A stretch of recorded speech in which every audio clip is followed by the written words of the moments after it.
falar um pouquinho sobre o RxJava, tá? Bom, o RxJava, na verdade, é um projeto que veio do mundo .NET. O Reactive Extensions foi a Microsoft que começou com esse movimento de programação reativa. E aí, o Netflix acabou começando esse projeto dentro do mundo Java. Esse Reactive Extensions, na verdade, ele é um movimento ali que está acontecendo não só no mundo Java, várias linguagens têm adotado isso daí. A gente tem Reactive Extensions para Python, para Ruby, para Swift, enfim, não é só em Java que está acontecendo isso, mas esse projeto aqui, ele é um projeto do Netflix. O Netflix ele usa intensivamente dentro da stack dele ali. Então eu vou explicar bem por cima, porque eu quero fazer um papo reto sobre o RxJava, assim, entrando mais em detalhes, mas eu vou falar mais um pouquinho por cima de como que ele funciona, até porque é um assunto um pouco complexo, então tem que entrar em muitos detalhes. Bom, ele é um projeto baseado no Reactive Extensions, né, que define uma série de boas práticas para você trabalhar com programação reativa. Programação reativa tem como base a programação funcional, você usa intensivamente ali. E tem a ver com assincronismo também, né? Você trabalhar orientado a push e não a pull. Não, você nunca vai pedir as informações, você vai sempre receber. Só fazendo um overview aqui de como que funciona, no Java 7 a gente já tem os futures, a gente consegue ter retornos futuros de alguma informação que a gente está pedindo ali, a gente trabalhar de uma forma mais ou menos assíncrona. E aí o RxJava ele trabalha com os observables, então o future ele retorna um elemento, né, um string ali, e o observable retorna uma lista, né, sempre pensando em strings de dados, que podem ser de N tipos. Então, a gente pode dizer que os observables são as classes que produzem, são os producers, né, de informações, e os observers são os consumers, que também são os subscribers ali. Falando do RxJava, no caso, são os subscribers, né? A gente registra subscribers num observable que vai emitir dados, e assim que esses dados forem emitidos, os subscribers vão receber isso. Então, essa que é a ideia da programação reativa e do RxJava. No caso do Java, você consegue criar um observable a partir de qualquer implementação de Terable. Então, qualquer tipo de collection ali, você consegue criar um observable para isso. E aí a gente tem o ReactiveX, que é um projeto que ele define a semântica dos operadores e dos combinadores que você consegue usar dentro do RxJava. Então, ele tem uma API bastante extensa, acho que ninguém nesse mundo conhece todos os operadores que esse cara tem, só o Netflix, porque tem muita coisa, realmente você consegue aplicar qualquer tipo de computação assim dentro desses observables para tratar esses dados, você consegue fazer map, reduce, o que você precisar. É bem extensa, eu uso intensivamente a API do Java 8 para fazer isso também. Ele não usa os strings do Java 8, mas tem uma coisa muito parecida lá, então quem já trabalha com Java 8 ali com APIs de strings vai ficar bastante confortável em trabalhar com também. E aí os observables, eles podem ser hot ou cold, né? Pensa o seguinte, a gente pode criar um observable e registrar vários subscribers nele para consumir os dados. Se ele for hot, assim que ele emitir os dados, todos os subscribers vão receber esses dados, independentemente de precisar ou não. Ou ele pode ser cold. Cold a gente consegue definir limites ali para consumir os dados só realmente quando a gente precisar. E aí que a gente consegue aplicar os back pressures ali, né? A gente consegue colocar um cache, um buffer no caso é um espaço de memória ali onde a gente consegue alocar, por exemplo, até 200 megas eu quero baixar esses dados aqui, ou uma window, que é uma janela de tempo ali. Até 20 segundos eu quero que esses subscribers recebam esses dados. Então você consegue impor limites ali para trabalhar com eles. Então é só isso mesmo sobre o RxJava, ele é bastante poderoso, tem muita coisa para falar sobre ele. Eu quis mais fazer um overview assim, tem bastante gente usando, o Netflix, por exemplo, e aquela API ali aquela API do Netflix com o Spring Cloud usa bastante intensivamente por trás do RxJava.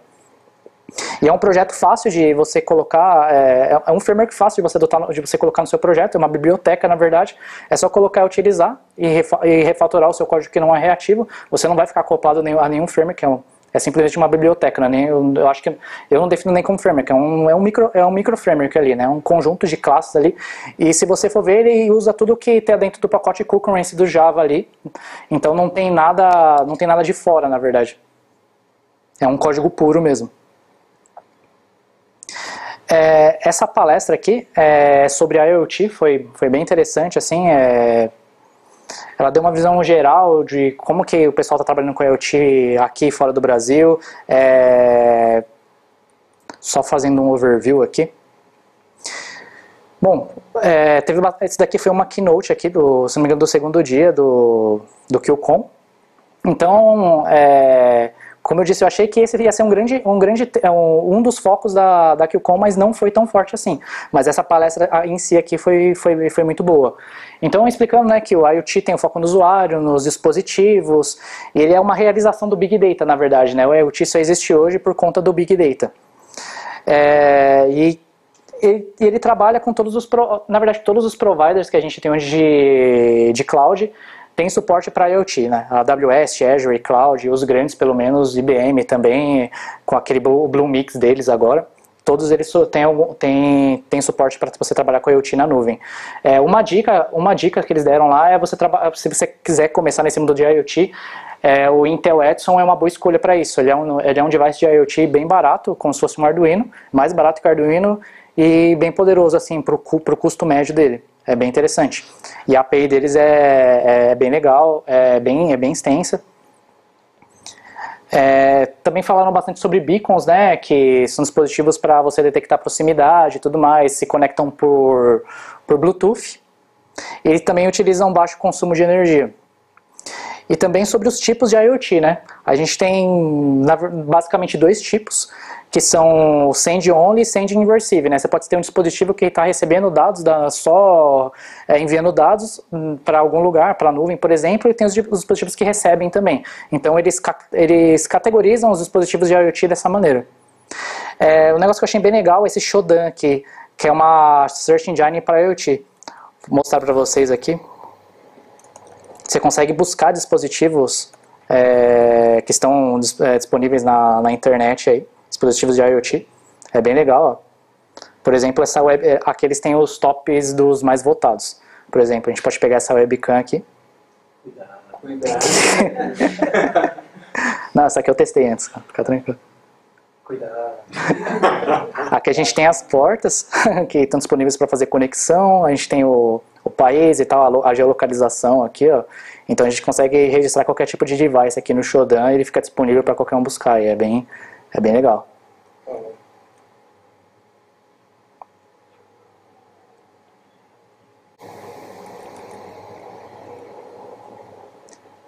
Bom, outra coisa é que a maioria das ferramentas para trabalhar com IoT disponíveis hoje são baseadas em Node.js, então é a plataforma de desenvolvimento principal assim, para quem quer trabalhar com IoT. E aqui tem um overview de como uma arquitetura de referência de IoT, né, mais ou menos como funciona.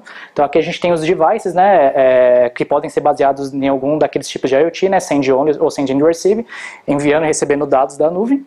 E aqui a gente tem a nossa arquitetura ali na nuvem de IoT. No caso são as APIs, os serviços e tudo mais. Então a gente pode ter os protocolos de comunicação, a gente pode ser um device manager aqui gerenciando nossos dispositivos, né, autenticação, autorização. Aqui a gente pode ter brokers de mensagens que estão recebendo os eventos que esses dispositivos estão enviando, né, estão processando. Aqui a gente pode processar e gerar dados analíticos sobre isso. E aí a gente pode consultar a partir de portais web, como que é o Shodan que eu mostrei agora há pouco, dashboards, gerenciadores de APIs e tudo mais. Então esse é um modelo assim, de arquitetura assim, para trabalhar com IoT, é bem interessante.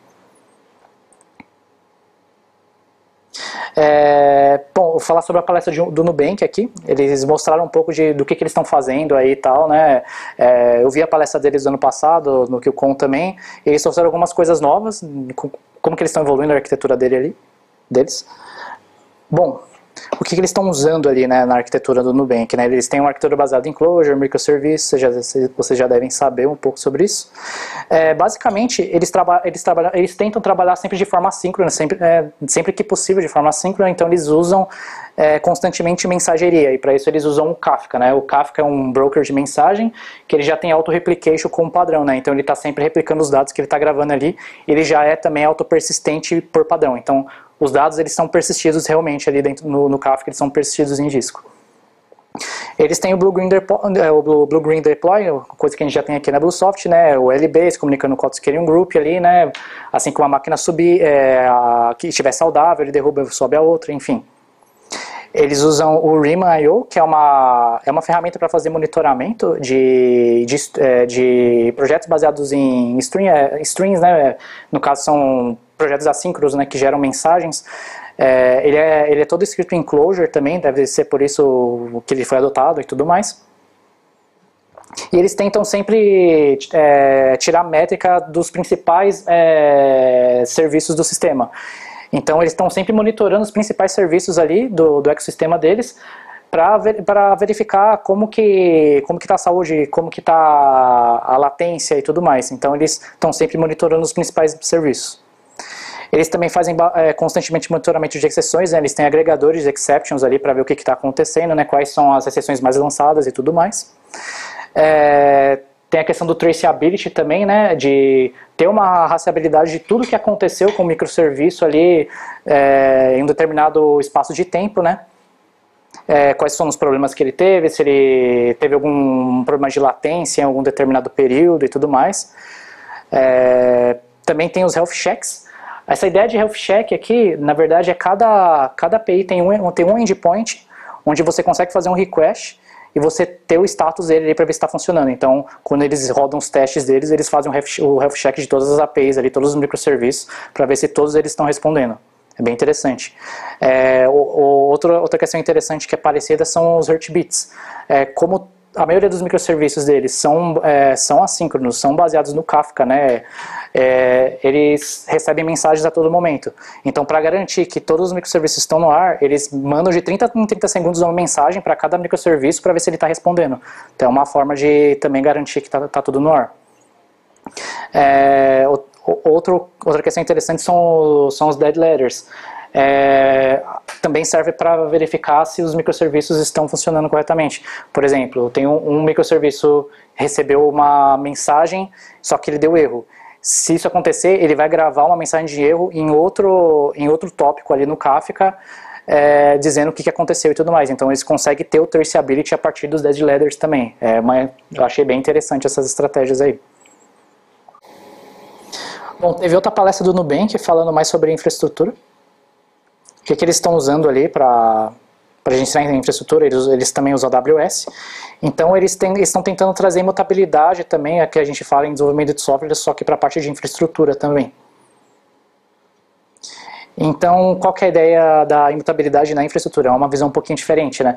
Então a ideia é que sempre que você faz um deploy, é um passo à frente, porém que você pode voltar atrás. Então você tem o histórico de tudo que foi feito. Você nunca descarta nada, você nunca joga fora e põe uma versão nova, você consegue voltar fácil ali. Então o foco é sempre no mínimo de recovery time, ali. Se der algum problema a gente volta à versão anterior e resolve. E também tem a questão dos servidores voláteis ali. Tudo que é de infraestrutura que não dependa da sua aplicação pode ser descartado ali. Então essa é a questão. Você consegue realmente descartar tudo de infraestrutura. Você vai fazer um deploy novo, você vai jogar tudo fora e vai colocar sua aplicação numa infraestrutura totalmente nova. Então, tem algumas coisas que podem ser imutáveis, né, como as configurações do servidor, configurações de infra. E também tem algumas ferramentas que ajudam a trabalhar com isso. Eles usam o Packer. Esse Packer também é da HashiCorp, lá, a mesma empresa do Vault e do Vagrant, que serve para você criar AMIs, né, imagens da Amazon baseadas em containers Docker. Tem o CloudFormation também, você consegue fazer provisionamento, consegue trabalhar com infraestrutura como código, é da AWS. E eles criaram uma CLI, onde não é necessário mais ter um time de DevOps. Eles criaram uma série para tudo que tem a ver com infraestrutura. Preciso fazer um deploy, subir uma máquina nova na Amazon, subir um cluster novo. Então qualquer desenvolvedor consegue usar a CLI lá e fazer esse tipo de coisa. Então eles não têm mais um time de DevOps ali. Os caras de DevOps ficaram distribuídos entre os times. Então qualquer colaborador novo que entra, o cara já consegue fazer um deploy em produção no mesmo dia ali usando a CLI. Achei bem legal isso, é bem completa a CLI deles. E eles usam bastante o Apache Mesos também, né? O Apache Mesos, como eu falei no slide anterior, ele é um projeto da Apache para você trabalhar com clusters distribuídos. Só que ele gera interdependência. Você pode ter um cluster, sei lá, em Node.js, um cluster Java, e você consegue fazer o gerenciamento de tudo isso de forma abstrata. Então ele abstrai o seu data center, na verdade.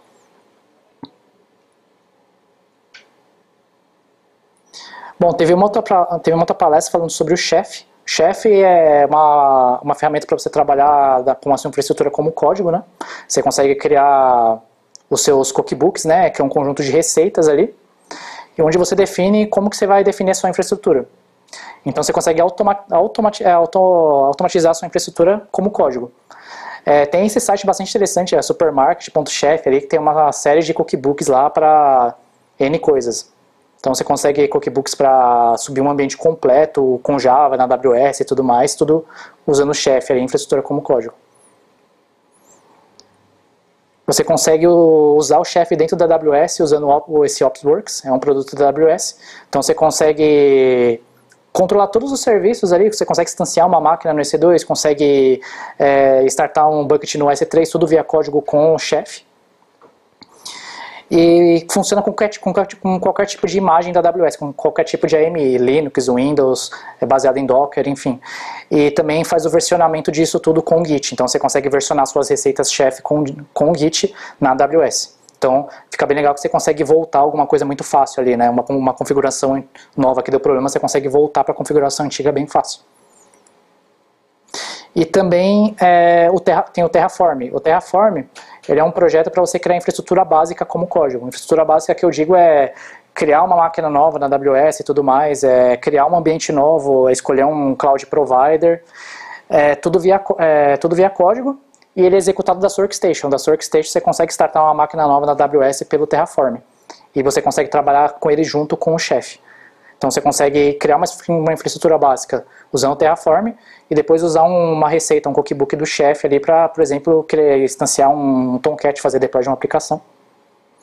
E o legal dele é que você consegue salvar a execução dele, de tudo que está acontecendo, salvar o estado dele de execução localmente no S3, e você consegue recuperar esse estado depois. Se deu algum problema, se você precisou parar o seu processo ali de criar a infraestrutura, você consegue continuar depois. Então ele consegue salvar o estado disso. Isso é bem, bem legal. E você consegue modularizar também, né? Então você consegue reaproveitar esses scripts de infraestrutura para criar outros scripts, enfim, você consegue ter reaproveitamento de código com Terraform também. É bem interessante. Bom, a última palestra, é sobre o OpenShift. Eu já tinha visto uma palestra dos caras da Red Hat sobre o OpenShift, só que eu não tinha mexido tão a fundo assim. Bom, eles estão com o OpenShift 3, que é uma evolução do OpenShift antigo, que basicamente trouxe algumas coisas novas. Os caras já trabalhavam com... O OpenShift é um PaaS, né? Ele abstrai, você não tem acesso ao hardware e tudo mais, né? Basicamente ele gerencia toda a infraestrutura para você. Mas hoje eles estão usando o Docker por trás. É bem legal que eles abriram bastante o que eles usam de tecnologia por trás do OpenShift. O OpenShift é todo construído em Go. Eles usam o Kubernetes por trás, que é um projeto do Google para você gerenciar containers Docker. E tudo vira container Docker lá dentro. Os caras, se não me engano, tem, sei lá, milhões de containers Dockers rodando atrás ali do OpenShift, ali, que são as aplicações que a gente faz deploy. Então ele é parecido com o Heroku, assim, só que eu achei ele um pouco mais poderoso e te dá mais informação do que o Heroku. Eu vou fazer um revisão rapidinho aqui com o OpenShift para mostrar o que ele faz. Uma coisa bem legal, que eles têm um Docker Registry privado lá, onde eles têm várias imagens Dockers que são certificadas por eles. Então são imagens Docker que são testadas por eles, são montadas por eles, então é garantido que tudo ali funciona, não tem nenhum problema. Vou abrir aqui Eles têm esse hub aqui, ó, o hub.openshift. Aqui tem vários projetos que você pode rodar dentro do OpenShift, vários exemplos, né, de aplicação que você pode rodar dentro do OpenShift.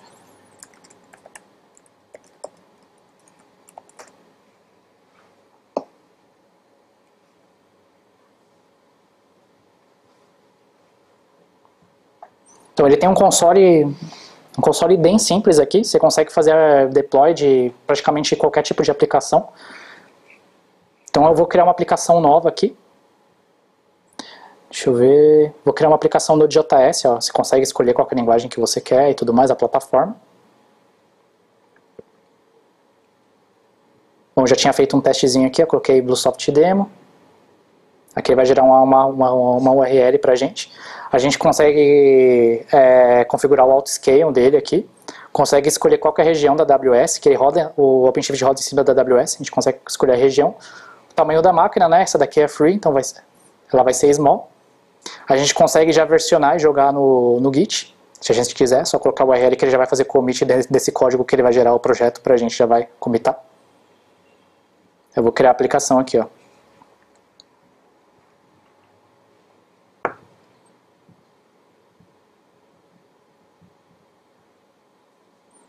Opa, deixa eu colocar Virginia aqui.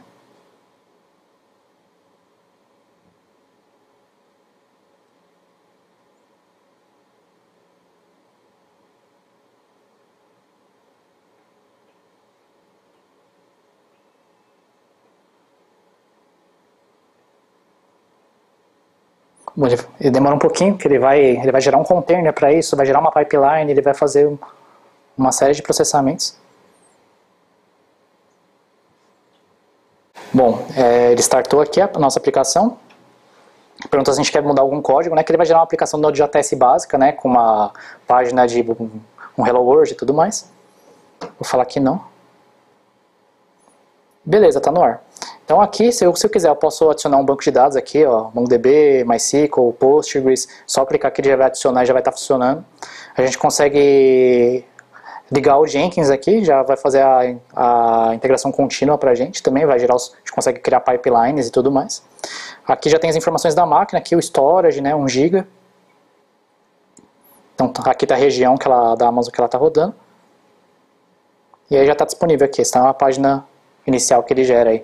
Então é bem fácil, né? Muito fácil mesmo ali. Ele tem uma CLI também, né? Obviamente. Mas pelo console também é bem simples de você conseguir criar uma aplicação baseada em praticamente qualquer tecnologia e um desses bancos de dados aqui. Então os caras estão investindo muito forte no OpenShift. Evoluiu bastante de uns anos pra cá. Bom, e é isso daí. Valeu!